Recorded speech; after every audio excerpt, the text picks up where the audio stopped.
নমস্কার বন্ধুরা, education and educare YouTube চ্যানেলে তোমাদের সকলকে স্বাগত। আমি সুমিতা। আমি আমার ইউটিউব চ্যানেলটিতে এডুকেশন সাবজেক্টে নিয়ে ক্লাস করাই। তোমরা যারা আমার চ্যানেলে নতুন তারা আমার চ্যানেলটি অবশ্যই সাবস্ক্রাইব করবে। আজকের ভিডিওটিতে আমরা ওয়েস্ট বেঙ্গল মাদ্রাসা সার্ভিস কমিশনে শিক্ষা বিজ্ঞানের 7th এসএলএসটি 2023-এর পিওয়াইকিউ মানে 2023-এর যে পরীক্ষাটি হয়েছিল শিক্ষা বিজ্ঞানে, সেই পরীক্ষার প্রশ্ন উত্তর নিয়ে আমরা আজকে আলোচনা করব। প্রশ্নগুলোর উত্তর মানে প্রশ্নগুলোর বিষয়ভিত্তিক আমরা আলোচনা করব। এই আলোচনা আমি আগেই শুরু করেছিলাম, বেশ কয়েকটি ভিডিওতে আমি প্রশ্ন উত্তর নিয়ে আলোচনা করেছি। তোমরা যারা সেগুলো ভিডিওগুলো দেখোনি, অবশ্যই আমার চ্যানেলের প্লেলিস্ট থেকে দেখে নেবে। এছাড়াও প্লেলিস্টের লিংক এই ভিডিওর ডেসক্রিপশন বক্সে দেওয়া রয়েছে, সেখান থেকে তোমরা দেখে নিও। পিওয়াইকিউ বা প্রিভিয়াস ইয়ারের কোয়েশ্চেন আলোচনা করা বা ডিসকাস করা কেন গুরুত্বপূর্ণ? কারণ সেখান থেকে আমরা বুঝতে পারি যে কোন টপিকগুলো থেকে, সিলেবাসের কোন টপিকগুলো থেকে প্রশ্ন আসে, প্রশ্ন কি ধরনের হয়, কি টাইপের প্রশ্ন আসে, সেটা আমরা পিওয়াইকিউ থেকে বুঝতে পারি। যেহেতু এসএলএসটির শিক্ষা বিজ্ঞানের সিলেবাস একই, সেটা এমএসসি হোক, পিএসসি হোক বা এসএসসি হোক, সিলেবাস যেহেতু একই এবং পরীক্ষা নেওয়ার উদ্দেশ্যই একই, 11-12 এর স্টুডেন্টের 11-12 এর পিজি লেভেলের পরীক্ষা, তো সেই কারণে প্রশ্ন এমএসসির হোক, পিওয়াইকিউ এমএসসির হোক, পিএসসির হোক আর এসএসসির হোক, আমাদের প্রত্যেকটা পিওয়াইকিউ কিন্তু ভালো করে দেখতে হবে যে কোন কোন প্রশ্নগুলো এসেছিল। কারণ এটা আমাদের এটা দেখলে আমরা বুঝতে পারবো যে কোন টপিকগুলো থেকে কি ধরনের প্রশ্ন আসে। ঠিক আছে, এবার আলোচনাটা আমরা শুরু করি। প্রথম প্রশ্ন হচ্ছে কোয়েশ্চেন নাম্বার 71। এর আগে 70টি প্রশ্ন আমি আলোচনা করেছি, সেই ভিডিওগুলো কিন্তু তোমরা যারা দেখোনি অবশ্যই দেখে নেবে। আশা করছি তোমাদের এসএলএসটি এক্সাম প্রিপারেশনে অনেকটাই হেল্পফুল হবে। আমি ভিডিওগুলো মূলত এই কারণেই করি যাতে তোমাদের প্রিপারেশনে একটু হেল্প করতে পারি। ঠিক আছে, তো আজকে 71 কোয়েশ্চেন নাম্বার 71 এর প্রশ্ন কি আছে? শিশুদের মধ্যে হতাশার প্রাথমিক কারণ। শিশুদের মধ্যে হতাশার প্রাথমিক কারণ কি? অপশনগুলিতে রয়েছে, অপশন এতে রয়েছে পরিবেশগত বাধা, অপশন বি পিতামাতার প্রশ্রয়, অপশন সি উৎসাহ প্রদান, অপশন ডি ভাই বোনের মধ্যে দ্বন্দ্ব। একটা শিশুর মধ্যে হতাশা কেন দেখা যায়? হতাশা আমরা কি জানি? হতাশা হচ্ছে একটা অপসঙ্গতিমূলক আচরণ বা অপসঙ্গতির ফলাফল হিসাবে আমরা হতাশা কে জানি, বা হতাশাকে আমরা একটা মেন্টাল স্টেটও বলতে পারি। ঠিক আছে, মানসিক একটা অবস্থাও বলতে পারি। তো এই হতাশার প্রাথমিক কারণ কি হয়? তাও শিশুদের মধ্যে পরিবেশগত বাধা, পিতামাতার প্রশ্রয়, উৎসাহ প্রদান, ভাই বোনের মধ্যে দ্বন্দ্ব। ভাই বোনের মধ্যে দ্বন্দ্ব হলে সেটা কখনো কিন্তু হতাশার কারণ হতে পারে না, কারণ ভাই বোনের মধ্যে দ্বন্দ্ব সেটা হয়েই থাকে, সাধারণ একটা ব্যাপার। উৎসাহ প্রদান করলে কিন্তু কখনো কারোর মধ্যে হতাশা আসে না। উৎসাহ আমরা কাউকে যদি প্রদান করি বা রিইনফোর্সমেন্ট দিই, তাহলে কি হবে? সেই কাজটা করতে আরো বেশি উদ্যত হবে, কোনো ভালো কাজ করতে সে উদ্যত হবে। পিতামাতার প্রশ্রয়েও কিন্তু হতাশা কারোর মধ্যে আসে না। পিতামাতায় যদি কোনো সন্তানকে প্রশ্রয় দেন, তাহলে সে মানে ভুল কাজও সে বারবার করে যাবে এবং তার মধ্যে কোনো গিল্টি ফিলিং আসবে না। তো হতাশা কেন হয়? হতাশা হচ্ছে পরিবেশগত বিভিন্ন বাধার কারণে হয়। কেন হয়? অপশন এ সঠিক উত্তর। কারণ যখন ব্যক্তির মধ্যে বিভিন্ন চাহিদা থাকে এবং সেই চাহিদাগুলো যদি পূরণ না হয়, পরিবেশগত বিভিন্ন বাধার কারণে সেই চাহিদাগুলো যদি পূরণ না হয়, তাহলে একজন শিশুর মধ্যে কিন্তু হতাশা আসতে পারে। হতাশা কি? মনোবিদ ডোয়েলের মতে হতাশা ব্যক্তির এমন এক ধরনের মানসিক অবস্থা যা বাধাপ্রাপ্ত প্রেষণাকে অর্জনের জন্য তার আচরণকে বেপরোয়া করে তোলে। অর্থাৎ প্রত্যেকটা ব্যক্তির মধ্যে কিছু চাহিদা থাকে এবং সেই চাহিদাগুলো যখন পূরণ হচ্ছে না, তখন ব্যক্তির মধ্যে এক ধরনের আচরণের সৃষ্টি হয় বা মানসিক অবস্থা তৈরি হয়, সেটাকেই হতাশা বলা হচ্ছে। হতাশার কারণ হলো প্রাণী নিজে ও তার চারপাশের পরিবেশ। প্রাণী নিজে ও তার চারপাশের পরিবেশ, এটা নিজেও হবে না, নিজে ও তার চারপাশের পরিবেশ। লক্ষ্যবস্তু অর্জনের গুরুত্ব হতাশার মাত্রাকে নির্ধারণ করে। অর্থাৎ যে আমি যে জিনিসটা চাই, আমার যে চাহিদাটা রয়েছে, সেই চাহিদাটা আমি কতটা চাইছি, সেই লক্ষ্যবস্তু অর্জনের গুরুত্বটার উপর কিন্তু হতাশার মাত্রাটা নির্ধারণ করছে। অর্থাৎ হতাশাটা খুব বেশি পরিমাণে হবে না অল্প পরিমাণে হবে, সেটা নির্ভর করছে। শক্তিশালী প্রতিবন্ধক হলে হতাশার তীব্র আকার ধারণ করতে পারে। এখানে টাইপিং মিস্টেক আছে। হতাশা সৃষ্টি হয় তখনই যখন মানুষের মৌলিক চাহিদাটুকু পূরণ করতে ব্যর্থ হয়। একটা ব্যক্তির মধ্যে বিভিন্ন ধরনের চাহিদা থাকে, ভালোবাসার চাহিদা থাকে, আত্মপ্রতিষ্ঠার চাহিদা থাকে, এছাড়াও বিভিন্ন মানসিক, বৌদ্ধিক, প্রাক্ষবিক বিভিন্ন চাহিদা থাকে। সেই চাহিদাগুলো যখনই পূরণ হয় না, তখনই ব্যক্তির মধ্যে কিন্তু অপসংগতিমূলক আচরণ বা ব্যক্তির মধ্যে বিভিন্ন আচরণ দেখা যায়, যে আচরণগুলোর ফলে ব্যক্তির মধ্যে বিভিন্ন মানসিক অপসংগতি বা মানসিক অবস্থার দেখা যায়। হতাশা হচ্ছে তার মধ্যে একটি। এরপর হচ্ছে কোয়েশ্চেন নাম্বার 72। সমস্যাযুক্ত শিশু বলতে সাধারণত বোঝানো হয়। অপশন এতে রয়েছে যাদের কম সাধারণ বুদ্ধি থাকে, অপশন বিতে আছে যারা কোনো একটি বিষয়ে দুর্বল, অপশন সিতে আছে যাদের শারীরিক ত্রুটি আছে, অপশন ডিতে আছে যারা সঙ্গতি বিধানে অক্ষম। সমস্যাযুক্ত শিশু বা প্রবলেমেটিক চিলড্রেন কাদের বলা হয় বা বলতে কাদের বোঝানো হয়? এখানে অপশনগুলিতে যেগুলো রয়েছে যে যাদের কম সাধারণ বুদ্ধি, কম বুদ্ধি থাকলেও মানে সাধারণ বুদ্ধি যে জেনারেল মেন্টাল এবিলিটি আছে সেটা যদি কারোর মধ্যে কম থাকে, সেটা কম থাকলেও সেটাকে সমস্যাযুক্ত শিশু কিন্তু বলা যাবে না। যারা কোনো একটি বিষয়ে দুর্বল, একটি বিষয়ে দুর্বল হতেই পারে, কেউ অঙ্কে দুর্বল হতে পারে, কেউ ইংরাজিতে দুর্বল হতে পারে, কেউ হিস্ট্রিতে দুর্বল হতে পারে, তো সেটা কিন্তু সমস্যাযুক্ত শিশু বলতে বোঝানো হয় না। যাদের শারীরিক ত্রুটি থাকে, শারীরিক ত্রুটি থাকলেও সেটা কোনো ব্যক্তি সমস্ত কাজই করতে পারে, পরিবেশের সঙ্গে সে সঙ্গতি বিধানও করতে পারে, সে স্কুল কলেজ সমস্ত কিছু তার শারীরিক ত্রুটি নিয়ে কিন্তু করতে পারে। কিন্তু সমস্যাযুক্ত শিশু বলতে যেটা বোঝানো সেটা হচ্ছে যারা সঙ্গতি বিধানে অক্ষম। সঙ্গতি বিধানে যারা অক্ষম, যারা সমাজের সঙ্গে বা পরিবেশের সঙ্গে সঙ্গতি বিধানে অক্ষম। কেন বলা হচ্ছে? কারণ প্রত্যেকটা ব্যক্তির, এই যে বললাম যে প্রত্যেকটা ব্যক্তির মধ্যে কিছু চাহিদা রয়েছে। সেই চাহিদাগুলো কি কি? সেই চাহিদাগুলো বিভিন্ন চাহিদা হয়, শারীরিক, মানসিক, প্রাক্ষবিক, নৈতিক, দৈহিক। তার মধ্যে ভালোবাসার চাহিদা থাকে, শ্রদ্ধার চাহিদা থাকে, আত্মরক্ষার চাহিদা থাকে, বিভিন্ন চাহিদা থাকে। সেই চাহিদাগুলো যখনই ব্যক্তি সমাজ সমর্থিত পথে অর্থাৎ সমাজে থেকে যখন পূরণ হচ্ছে না, তখনই ব্যক্তি বিভিন্ন সমাজ অবাঞ্ছিত পথে সেই চাহিদাগুলোকে পূরণ করার চেষ্টা করে এবং তখনই তার মধ্যে বিভিন্ন অপসংগতিমূলক আচরণ দেখা যায়, অর্থাৎ তখনই সমস্যার সৃষ্টি হয়। তো যখন কোনো ব্যক্তি বা যখন কেউ সঙ্গতি বিধানে অক্ষম, সঙ্গতি বিধান করতে পারছে না, তখনই তার মধ্যে বিভিন্ন সমস্যা দেখা যায়। কি বলা হচ্ছে যে মানুষ বা ব্যক্তি চাহিদা পূরণের মাধ্যমে পরিবর্তনশীল পরিবেশের সঙ্গে সঙ্গতি বিধান করে তার চাহিদাগুলো পূরণের মাধ্যমে। আবার ব্যক্তির প্রাথমিক চাহিদাগুলো তৃপ্তি না হলে, আমাদের বিভিন্ন প্রাথমিক চাহিদা রয়েছে, সেই চাহিদাগুলো পরিতৃপ্ত না হলে তার মানসিক ভারসাম্যতাও বিঘ্নিত হতে পারে। তার দৈহিক, মানসিক, প্রাক্ষবিক ভারসাম্য নষ্ট হয়। তার ফলে এক ধরনের মানসিক চাপ বা দ্বন্দ্বের সৃষ্টি হয়। এই ধরনের অবস্থাকে বলা হয় অপসংগতি।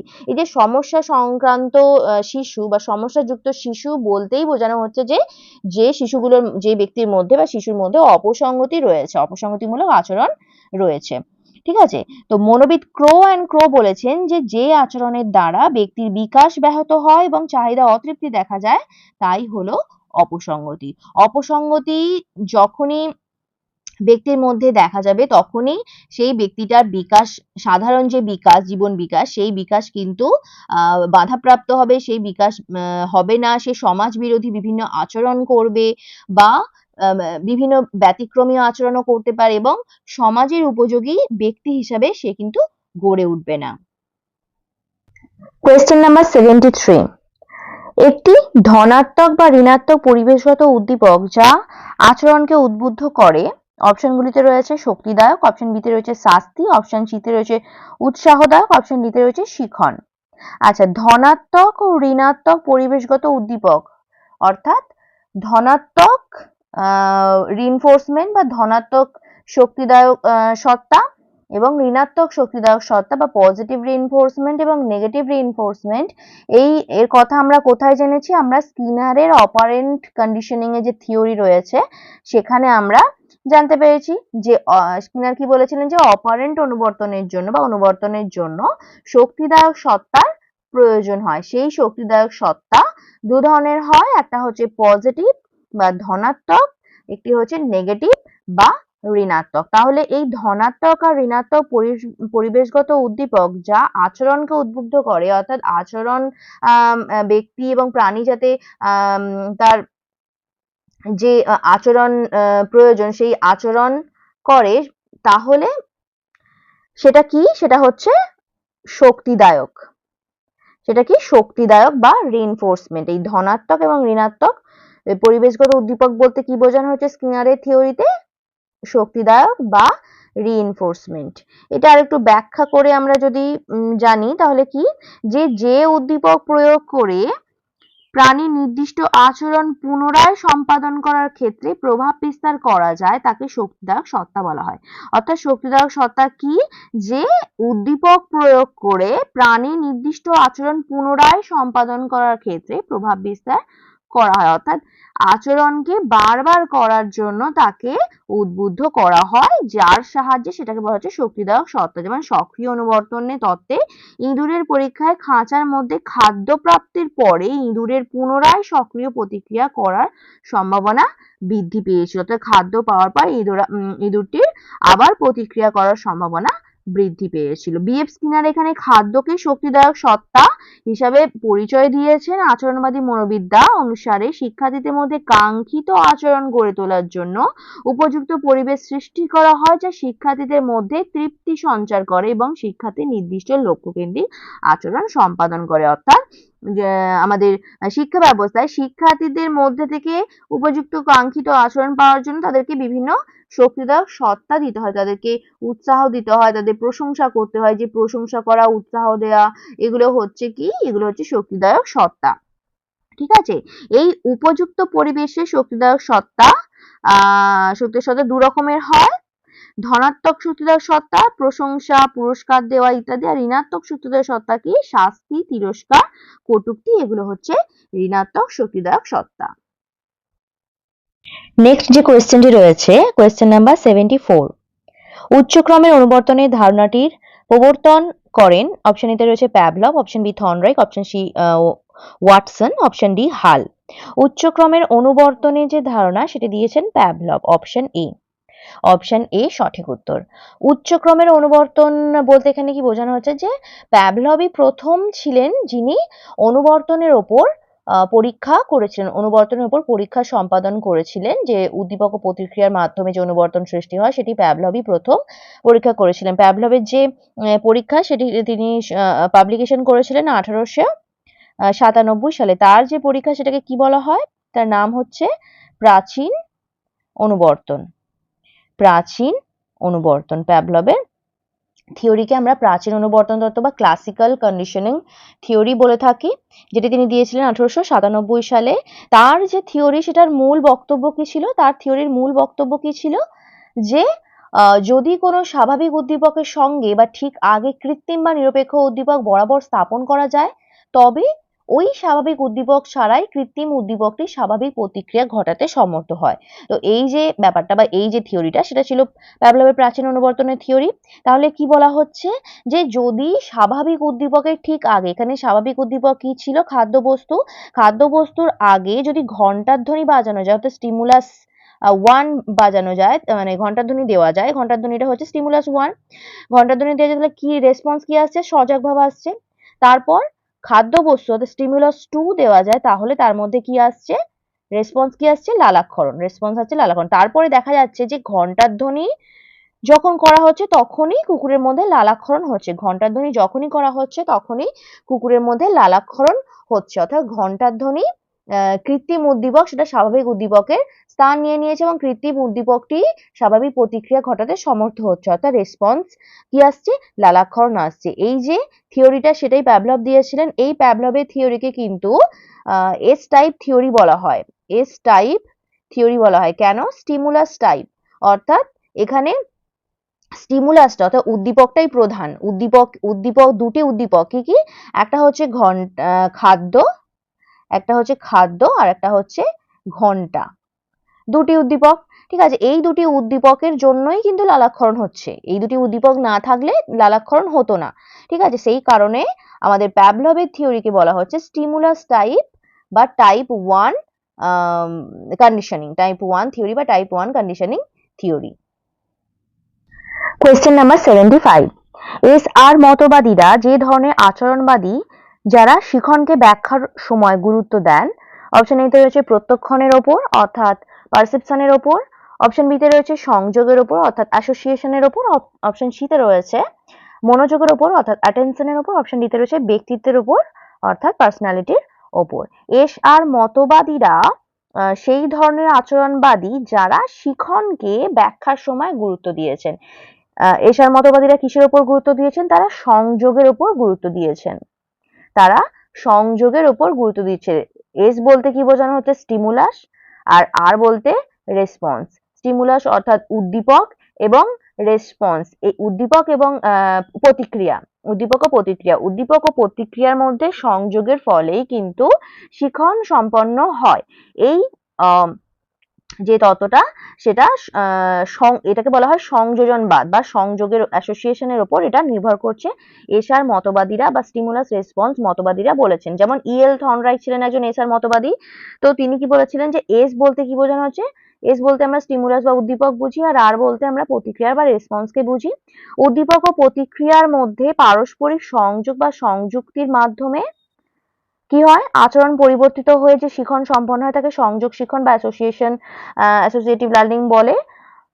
অর্থাৎ দুটি ঘটনার মধ্যে সংযোগ সাধনের মাধ্যমেই সংযোগ শিখন হয়। যেমন যদি কোনো শিক্ষার্থী জানে যে সে হাতের কাজ শেষ করলেই চকলেট পাবে পুরস্কার হিসেবে, তখনই তার কাজ শেষ করার প্রবণতা বাড়বে। সংযোগ সাধনের শিখন অনুবর্তন শিখনেরই একটি রূপ।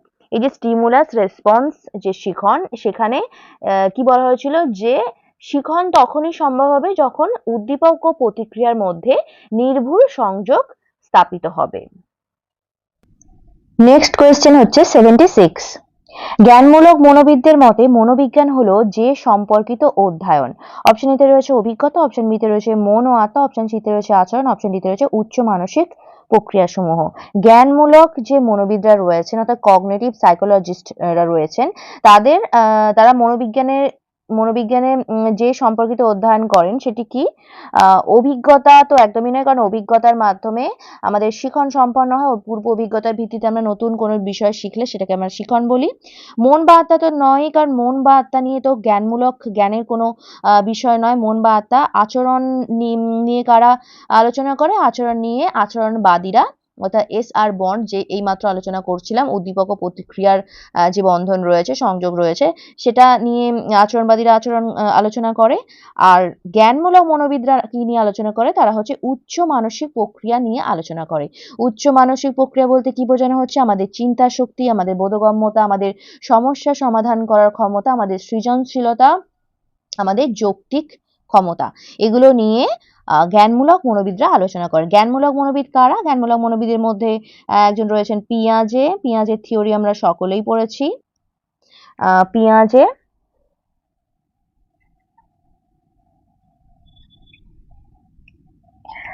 পিয়াজে আর কে গার্ডনার, গিলফোর্ড, এছাড়া আরো অনেক রয়েছেন যারা হচ্ছেন জ্ঞানমূলক মনোবিদ। ঠিক আছে, এবার জ্ঞানমূলক মনোবিদ্যার সম্পর্কে আমরা একটু জেনে নিই। 1967 সালে উইলির নেইসার কগনিটিভ সাইকোলজি বইটি প্রকাশ করার সময় জ্ঞানীয় মনোবিজ্ঞান প্রতিষ্ঠা করেছিলেন।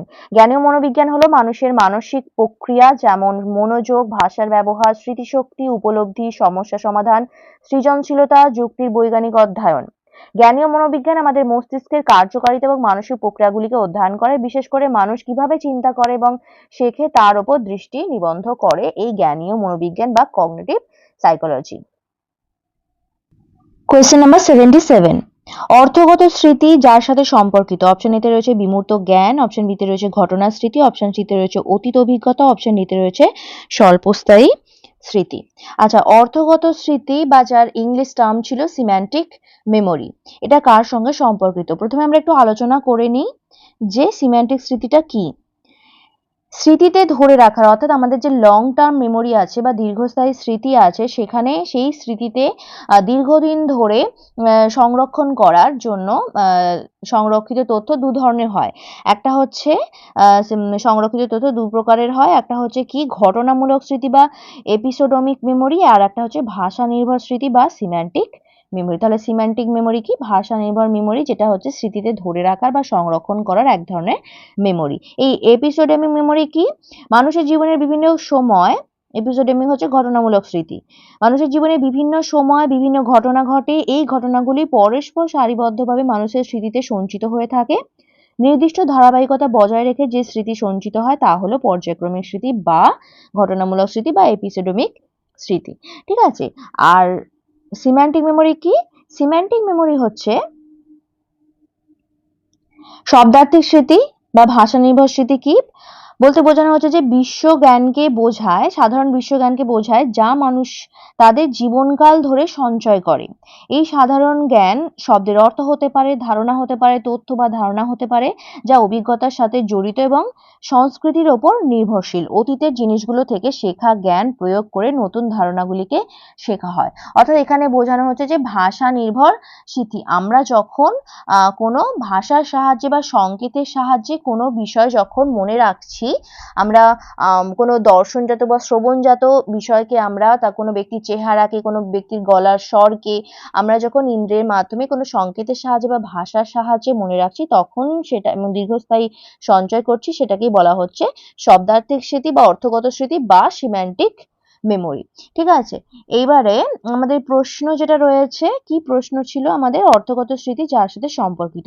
আচ্ছা, আমরা কি জানলাম? এপিসোডমিক স্মৃতি বা ঘটনামূলক স্মৃতি, আর ভাষা নির্ভর স্মৃতি বা সিম্যান্টিক মেমোরি। ঘটনামূলক স্মৃতিতে আমরা কি জানলাম? যে ঘটনাগুলোকে, আমাদের জীবনের ঘটনাগুলোকে আমরা পরপর যখন মনে রাখছি, যখন আমাদের জীবনের ছোট ছোট ঘটনাগুলোকে পরপর আমরা এটার পর এটা হয়েছিল, এটার পর এটা হয়েছিল, এই ধরনের পরপর ঘটনা মনে রাখছি, তখন সেটাকে এপিসোডমিক মেমোরি বলা হয়, অর্থাৎ ঘটনার স্মৃতি। এটা তো হচ্ছে না। অতীত অভিজ্ঞতা তো হচ্ছে না। স্বল্পস্থায়ী স্মৃতি বা শর্ট টার্ম মেমোরিও কিন্তু অর্থগত স্মৃতির মধ্যে পড়ছে। তাহলে কি পড়ছে? বিমূর্ত জ্ঞান। অর্থাৎ আমরা যখন কোনো সংকেতের সাহায্যে, কোনো কল্পনার সাহায্যে বা ভাষার সাহায্যে যখন আমরা কোনো বিষয়কে দর্শনজাত এবং শ্রবণজাত বিষয়কে মনে রাখছি, তখনই সেটাকে বলা হচ্ছে সিম্যান্টিক বা অর্থগত স্মৃতি। তাহলে আমাদের সঠিক উত্তর কি হচ্ছে? সঠিক উত্তর হচ্ছে অপশন এ। অপশন এ সঠিক উত্তর। এরপর যে প্রশ্নটি রয়েছে সেটি হচ্ছে কোয়েশ্চেন নাম্বার 78। ইগো নিয়ন্ত্রিত হয়।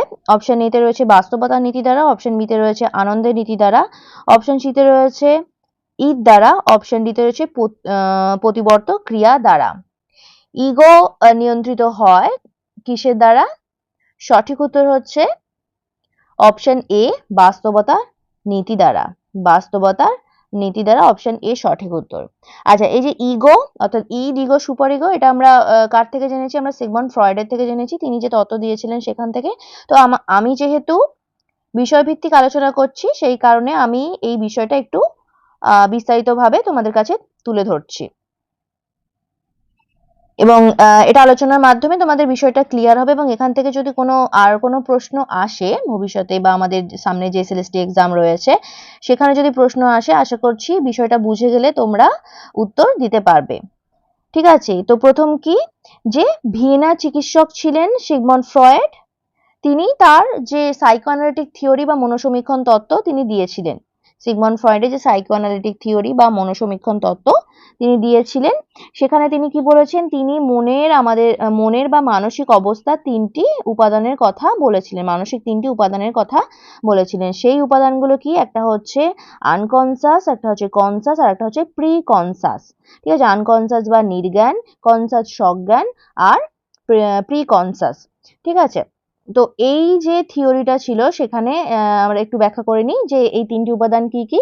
এই তিনটি উপাদান মধ্যে মানসিক উপাদান বলতে কামনা, বাসনা, চাহিদা, প্রবৃত্তি ইত্যাদিকে বোঝানো হয়।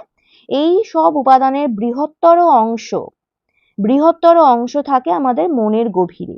তাদের অস্তিত্বের কথা আমরা সাধারণত জানতে পারি না, কারণ এই সবগুলি অসামাজিক, আদিম, বিপজ্জনক।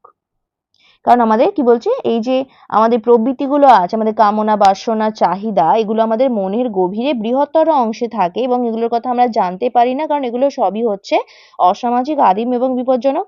এদের অস্তিত্বের কথা জানতে পারলে মানসিক ও সামাজিক বিপর্যয় ঘটবে। ফ্রয়েড এই স্তরের কামনা বাসনাগুলিকে নির্জ্ঞান বা আনকনসাস বলেছেন। অর্থাৎ যে আমাদের মধ্যে যে খারাপ চিন্তা ভাবনা রয়েছে, আমাদের মধ্যে যে খারাপ প্রবৃত্তি রয়েছে, আদিম প্রবৃত্তি, সেগুলো কিন্তু সব আমাদের নির্জ্ঞান স্তরে অর্থাৎ আনকনসাস মাইন্ডে আমাদের রয়েছে। ঠিক আছে, আনকনসাস বা নির্জ্ঞান শব্দের সম্বন্ধে আমাদের কোনো জ্ঞান নেই। দ্বিতীয়টা কি হচ্ছে, দ্বিতীয়টা হচ্ছে সচেতন স্তর বা কনসাস মাইন্ড বা সজ্ঞান স্তর। কি বলা হচ্ছে, উপাদানগুলি সম্বন্ধে, এই ধরনের উপাদানগুলি সম্বন্ধে আমরা সবাই সচেতন। আমরা যা চাই বা চাই না, আমাদের ইচ্ছা অনিচ্ছা সেগুলোর ভিত্তিতে আমরা দৈনন্দিন কাজ নির্বাহ করি, সক্রিয় থাকি, সেগুলোকে বলা হয় সজ্ঞান, অর্থাৎ আমাদের সম্যক জ্ঞান বা জানা। অর্থাৎ আমরা কি চাই কি চাই না, কি কাজ করব কি কাজ করব না, সেটা সম্পর্কে আমাদের সচেতনতা রয়েছে বা জ্ঞান রয়েছে। সেটার কোথায় রয়েছে, সেটা হচ্ছে আমাদের কনসাস মাইন্ডে রয়েছে। এবার কি আছে, এই দুইয়ের মাঝামাঝি স্থানে যেটা অবস্থান করছে সেটা হচ্ছে কি আমাদের জানা নেই কিন্তু সহজেই সজ্ঞান স্তরে উন্নীত হয়। আমাদের হয়তো এই মুহূর্তে কোনো একটি বস্তু পাওয়ার ইচ্ছার কথা জানা নেই, কিন্তু বস্তুটি দেখা মাত্র সেই ইচ্ছা জাগ্রত হলো। এই জাতীয় কামনার নাম হচ্ছে প্রিকনসাস বা সজ্ঞান। অর্থাৎ আমরা কোনো আমাদের প্রবৃত্তি বা কোনো ইচ্ছা অনিচ্ছা সম্পর্কে আমরা ওয়াকিবহাল নই, কিন্তু সেটা যখন আমাদের চোখের সামনে আসে তখন আমাদের মধ্যে সেটা পাওয়ার ইচ্ছা জাগ্রত হয়। সেই অবস্থাটার নাম দিয়েছেন বা কামনাটার নাম দিয়েছেন সজ্ঞান বা প্রিকনসাস মাইন্ড। ঠিক আছে, তো সাইকোঅ্যানালিটিক থিওরিতে মনের এই তিনটি দিক ছাড়াও ফ্রয়েড আর ইগো, সুপার ইগো, এই তিনটি অবস্থার কথাও বা এই তিনটি উপাদানের কথাও তিনি ব্যাখ্যা করেছেন। সেগুলো কি, নির্জ্ঞান স্তরের সক্রিয় প্রতিভূর নাম হচ্ছে ঈদ। ঈদ কি, সংস্কৃত অসৎ কথাটির অর্থ হচ্ছে ইহা বা ইট। অর্থাৎ নির্জ্ঞানের প্রতিভূ কোনো নির্দিষ্ট অবয়বযুক্ত কিছু নয়। অসৎ যেন নির্জ্ঞানের আদিম কামনা বাসনার পরিচালক, ডাকাত দলের সর্দার। নির্জ্ঞানের প্রধান দুই প্রকার কামনা, একটি হচ্ছে আদিম হিংস্রতা এবং ধ্বংস মারণ প্রবৃত্তি, যাকে বলা হচ্ছে থ্যান্টোস, আর দ্বিতীয়টি হচ্ছে আদিম যৌন কামনা বাসনা, সেটাকে বলা হচ্ছে এরোস। এগুলো অত্যন্ত শক্তিশালী। অর্থাৎ তাহলে ফ্রয়েড দু ধরনের প্রবৃত্তির কথা বলেছে। একটা কি হচ্ছে, একটা হচ্ছে থ্যান্টোস প্রবৃত্তি বা মারণ প্রবৃত্তি, আর একটা হচ্ছে এরোস বা তোমার আদিম যৌন কামনা প্রবৃত্তি বা সৃজন প্রবৃত্তি। ঠিক আছে, তো এই দুটো প্রবৃত্তির কথা, এই দুটো কিন্তু মনে রাখবে। এটাও কিন্তু প্রশ্নে আমাদের 2016-তে মেবি এসেছিল যে ফ্রয়েড কোন দুটি প্রবৃত্তির কথা বলেছিলেন, থ্যান্টোস এবং এরোস। ঠিক আছে, আর কি, আর হচ্ছে অহং, অহং বা ইগো। অহং কি, অহং হচ্ছে ইগো। ইগো কি, ইগো পরিচালিত হয় বাস্তববোধ বা রিয়ালিটি প্রিন্সিপাল নামক নীতি দ্বারা। অহং জানে কাজটি করলে কোনো ক্ষতি নেই, কোনটি প্রয়োজন এবং কোনটি অপ্রয়োজনীয়। সুতরাং একদিকে অহং এর কাজ নির্জ্ঞান স্তরের সমস্ত অবৈধ কামনাকে আটকে রাখা এবং তার মধ্যে কোনগুলিকে মৃদু মাত্রায় পরিতৃপ্তির সুযোগ দেয়া। অহং এই ভূমিকার নাম দিয়েছেন প্রহরী। অর্থাৎ ইগো বা অহং বাস্তবতার নীতি দ্বারা পরিচালিত হয় এবং সে জানে যে কোনটার প্রয়োজন এবং কোনটার প্রয়োজন নেই। এবং আমাদের যে অবৈধ কামনাগুলো আছে, অর্থাৎ আমাদের ঈদে যে অহম কামনা বাসনা মানে অবৈধ কামনা বাসনাগুলো রয়েছে, সেগুলোকে কি করে, কোনগুলোকে মৃদু মাত্রায় পরিতৃপ্তির সুযোগ দেয়। অর্থাৎ কোনটা করা উচিত কোনটা করা উচিত নয় সেটা সম্পর্কে ইগোর জ্ঞান রয়েছে। অহমের ওপর নজরদারি করার জন্য তৃতীয় আরেকটি গঠনের কথা ফ্রয়েড বলেছেন, সেটা হচ্ছে অধিষ্ঠাতা বা সুপার ইগো। ন্যায় অন্যায়, উচিত অনুচিত, ভালো মন্দ ইত্যাদির বোধ, যাকে বলা হয় বিবেক, কনসাস নামে পরিচিত, অহংয়ের ওপর খবরদারি করা। আর যদি এই বোধ অমান্য করা হয়ে থাকে তবে তার জন্য অহংকে শাস্তি দেওয়া হয়। এই ইগো সুপার ইগো সম্পর্কে ফ্রয়েড তার সাইকোঅ্যানালিটিক থিওরিতে দিয়েছিলেন। আশা করছি তোমাদের বিষয়টা অনেকটা ক্লিয়ার হয়েছে। এরপর যে প্রশ্নটি রয়েছে সেটা হচ্ছে কোয়েশ্চেন নাম্বার 79। আচ্ছা, আমার এই আলোচনা করার কারণ ভিডিওটা অনেকটা লং হয়ে যাচ্ছে, এই আলোচনা করার একমাত্র উদ্দেশ্য হচ্ছে তোমাদের এসএলএসটি প্রিপারেশনে, শিক্ষা বিজ্ঞানের প্রিপারেশনে সাহায্য করা। আশা করছি আমি কিছুটা হলেও তোমাদের সাহায্য করতে পারছি। আচ্ছা, 79 কোয়েশ্চেন নাম্বার 79 এর প্রশ্ন কি, ব্যক্তিত্বের সংলক্ষণ তত্ত্ব প্রথম উপস্থাপন করেন কে?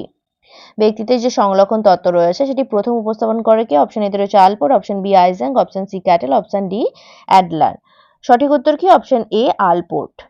আলপোর্ট ব্যক্তিত্বের সংলক্ষণের প্রথম তত্ত্ব দিয়েছিলেন। আচ্ছা, সংলক্ষণ তত্ত্ব কি আলপোর্টের সেটা আমরা একটু দেখি। ব্যক্তিত্বের যেসব গুণ বা বৈশিষ্ট্যের সাহায্যে একটি ব্যক্তিত্বকে অন্য ব্যক্তিত্ব থেকে পৃথক করা যায় সেগুলোকে বলা হয় ব্যক্তিত্বের সংলক্ষণ। যেমন সদস্যতা, পরিশ্রমশীলতা, সামাজিকতা, বিষণ্ণতা, প্রফুল্লতা, উদারতা, এগুলো হচ্ছে এক একটি গুণ যেটাকে ব্যক্তিত্বের সংলক্ষণ বলা হয়। আলপোর্ট কি করেছিলেন?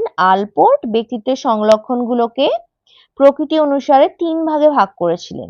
মূল সংলক্ষণ, মূল সংলক্ষণ কি? যেসব সংলক্ষণ ব্যক্তির সব রকম আচরণকে প্রত্যক্ষ পরোক্ষভাবে নিয়ন্ত্রণ করে। মূল সংলক্ষণ কি? যে সমস্ত আচরণ ব্যক্তির, যে সমস্ত সংলক্ষণ ব্যক্তির আচরণকে প্রত্যক্ষ পরোক্ষভাবে নিয়ন্ত্রণ করে সেটা হচ্ছে মূল সংলক্ষণ। এরপর আরেকটি সংলক্ষণ কি? একটা হচ্ছে কেন্দ্রীয় সংলক্ষণ। কেন্দ্রীয় সংলক্ষণ কি? কতগুলো মুখ্য সংলক্ষণ যেগুলো মূল সংলক্ষণের থেকে কিছু কম পরিব্যাপ্ত, অর্থযুক্ত, কিন্তু যেগুলো ব্যক্তির আচরণকে নিয়ন্ত্রণ করে এবং যেগুলোর সাহায্যে ব্যক্তির বিবরণ দেওয়া যায়। আরেকটি সংলক্ষণ কি? আরেকটি সংলক্ষণ হচ্ছে গৌণ সংলক্ষণ, যে সকল সংলক্ষণের কাজ খুব বেশি বিস্তৃত নয় এবং যেগুলি ব্যক্তির আচরণে সামঞ্জস্য আনতে পারে না এগুলোকে বলা হয় গৌণ সংলক্ষণ, যেমন চালচলনের ভঙ্গি। ঠিক আছে, এই তিনটি সংলক্ষণ অর্থাৎ কেন্দ্রীয় সংলক্ষণ, গৌণ সংলক্ষণ এবং মূল সংলক্ষণ, এই তিনটি সংলক্ষণের কথা আলপোর্ট তার ব্যক্তিত্বের সংলক্ষণ তত্ত্বে দিয়েছিলেন। আজকের ভিডিওর একেবারে শেষ প্রশ্নে আমরা চলে এসেছি, কারণ আমি একটি ভিডিওতে 10টি প্রশ্নই আলোচনা করি। শেষ প্রশ্ন, কোয়েশ্চেন নাম্বার 80, পরিসংখ্যান বিভাজনের চূড়া বা তীক্ষ্ণতা বলতে বোঝানো হয় অপশন এ কার্টোসিসকে, অপশন বি সম্ভাব্যতাকে, অপশন সি বিষমতাকে, অপশন ডি স্কিউনেসকে। সঠিক উত্তর কি? আমরা মোটামুটি সকলেই আন্দাজ করতে পারছি যে চূড়া বা তীক্ষ্ণতা অনুযায়ী পরিসংখ্যা বিভাজন হলে সেটাকে বলা হয় কার্টোসিস। কার্টোসিসকে। আচ্ছা, কার্টোসিস সম্পর্কে আমরা একটু জেনে নিই। দুটি পরিসংখ্যা বিভাজনের গড়, বিস্তৃতি ও তির্যকতা পরস্পর সমান হলেও সংখ্যাগুরুর মান অর্থাৎ মোড বরাবর একটির পরিসংখ্যা রেখা অপরটির তুলনায় বেশি ছুঁচালো বা চ্যাপ্টা হতে পারে। পরিসংখ্যা বিভাজনের এই বৈশিষ্ট্যকে তীক্ষ্ণতা বা কার্টোসিস বলা হয়। কার্টোসিসকে 3 ভাগে ভাগ করা হয়। একটা হচ্ছে লেপ্টোকার্টিক, লেটিকার্টিক, মেসোকার্টিক। মেসোকার্টিক কাকে বলে? তো স্বাভাবিক বন্টনকে, স্বাভাবিক চূড়া থাকলে গড়, মিন মিডিয়ান মোড,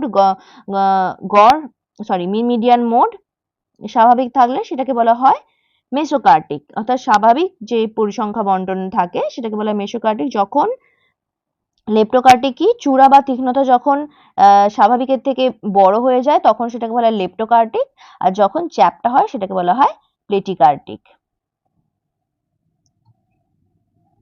কার্টোসিসের ফর্মুলা কি?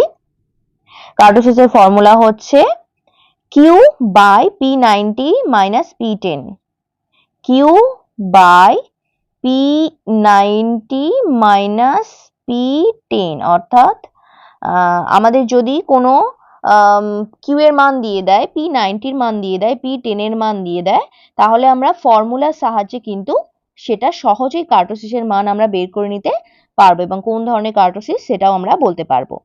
এখানে কিউ হচ্ছে কি? চতুর্থাংশ বিচ্যুতি, P90 হচ্ছে 90তম শতাংশ বিন্দু আর 10 হচ্ছে 10তম শতাংশ বিন্দু।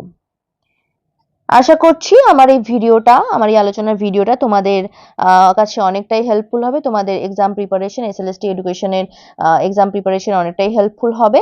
আমার চ্যানেলে আরো অনেক বিভিন্ন ভিডিও রয়েছে, এসএলএসটি শিক্ষা বিজ্ঞানের প্রিপারেশনের রিলেটেড অনেক ভিডিও রয়েছে, সেগুলো তোমরা দেখলে আশা করছি তোমাদের অনেকটাই হেল্প হবে।